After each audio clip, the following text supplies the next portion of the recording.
Hey guys, what's up? Daniel here. Today we're going to be taking a look at this personal mobility scooter. Now, this is basically a Segway without a handle. It's not as stable and you won't be able to go as fast as a Segway, but it's definitely a whole lot cheaper. This particular model I found on Amazon for roughly $450, which is on the expensive side of these, but I wanted to get it a little bit sooner and not have to wait roughly a month. But if you're willing to wait, you can get these for $300 or close to that, or even cheaper if you get them for places like AliExpress, Alibaba, and other Chinese marketplaces. Now, you've probably seen this device. It's been shown in a lot of news networks and a lot of talk shows because there's different celebrities promoting different brands. You got the IoHawk, the Funky Duck, the Future Foot, we got the Mono Rover, and from what it looks like, it's basically the same device, and the manufacturers or the people starting these companies are just changing up the logos.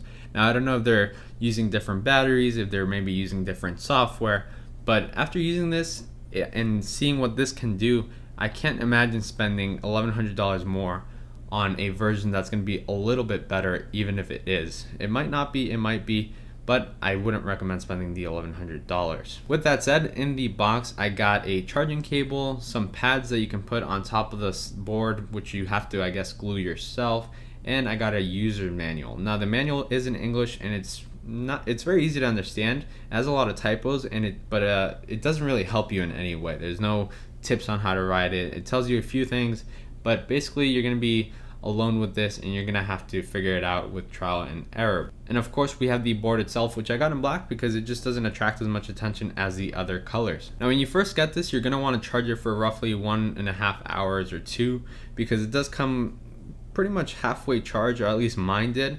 I didn't charge it, but it's always best to, because you want to prolong the battery life, and this promotes healthy battery life onto the device. Now, right away, the battery life on this thing was roughly 5 hours, a little bit over 5 hours. So it's definitely enough to get you from work to home or anything like that, or use it to commute to school, or go to the gym, or go to a pool, or go to pick up the mail, or anything like that. It's gonna last you a good amount. It's definitely not as much as it advertises, but it's enough, and I used it way more than I would on a normal day, just so I could kill the battery life and see how long it lasted. One of the first things I wanted to find out is what terrain this can go over. I tried it out on grass and gravel and a few other smooth surfaces like wood and ceramic and things like that.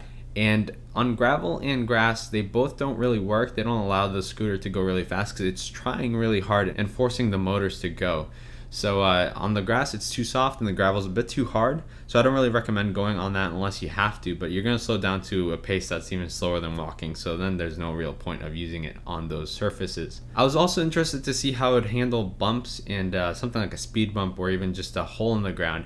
Now, as far as speed bumps go, they're quite easy to go over once you get the hang of it. There's a lot of trust that goes into letting this thing go over a speed bump, mainly because if you do it incorrectly, what's going to happen is the board's going to start to spin or lose its grip, and you might get scared and fall, and you never know what can happen with a fall. So you should only try one of these things once you're really comfortable with the board and know how kind of to fall correctly and not fall back and hit your head or anything like that. You should wear a helmet when using this because it's still quite fast and you could fall and get hurt pretty bad. Now, as far as the holes on the ground go, you're going to be good as long as you don't freak out and try to overcorrect anything from the hole. And what I mean by that is once you go over the hole, you're going to feel that the skateboard or the board fell hard and it's going to shake a little bit. And if you try to overcorrect that shakiness from the board's stabilization motor or anything like that, then what's going to happen is you're going to scare more, the board's going to move more, and then you're going to fall. And that happens a lot when you first begin to try out the board, if you haven't had any experience like this before. Now, if you stay still and you're calm and careful, then you're going to go over the bumps without a problem, and you're just not even going to feel them after some point.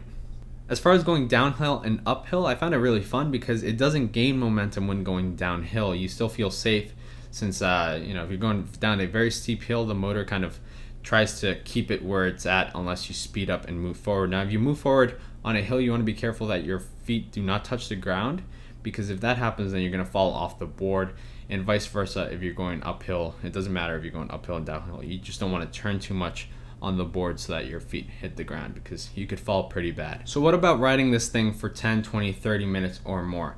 Now, personally, I was not able to ride this for more than 15 minutes or 20 minutes in one single without stopping and resting for a second. Mainly my feet just started to burn, and also the back of my legs, because I don't know, it's just staying in this position and forcing yourself to kind of be with the board isn't very natural, and it's not as sluggish as you might think. Like, you're not just standing on the board and the board's just taking you. It does require some kind of mental, stability, and also just physical stability to stay on the board for a long time. If you do exercise, I'm sure you'll be fine, but if you don't do this normally, it's going to also hit you hard, and you're not going to be able to be on this board for any longer.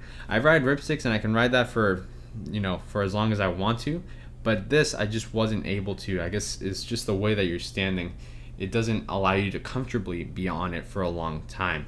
So that's something to keep in mind if you're going to go a long distance, like you're going to go, I don't know, pick something up from the local pharmacy.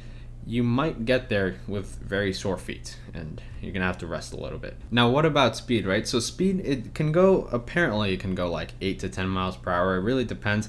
A bunch of the descriptions say different things, so there's no real set limit on one of these, but I wasn't able to get it to go more than like 4 or 5 miles per hour. After that, it would begin to shake to a point where if you just speed up a little bit more, that thing's gonna flip and you're gonna fall out and go flying.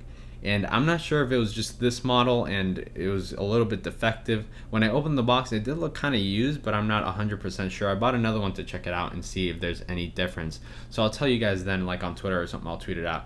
But for now, as far as this one goes, it's very unstable, and the fastest I could go was approximately a very slow jogging speed. Like if I was a mall cop and I was trying to catch someone, I would never be able to catch him. Like in a million years, they're gone. So if you do decide to get this, just kind of be prepared for something that's not going to take you fast. So if you need to get somewhere quickly, like from one class to another, this is probably not going to be the way to go. This is as much as an electric scooter and a whole lot more than a good bike.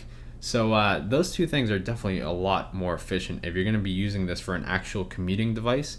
This is more of a kind of fun toy, Ripstick 2.0, to take you to the grocery store and get, some vitamins, or go and pick up the mail, or go to the pool, something like that. Just a cool little fun toy that's going to take you from one place to the other without having to walk. And as I mentioned, it's not too sluggish of a thing. You kind of do feel like you're doing exercise on this thing.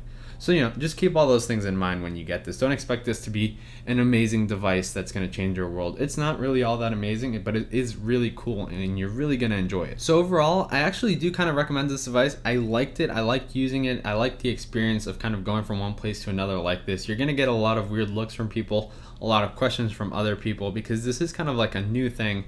People haven't really seen this. And, people were, they liked Segways, so they're really going to love this now because it's a lot more affordable than a Segway. So just to recap, it's going to last you close to 5 hours, which is a good enough time. It's going to take roughly 3 hours to charge.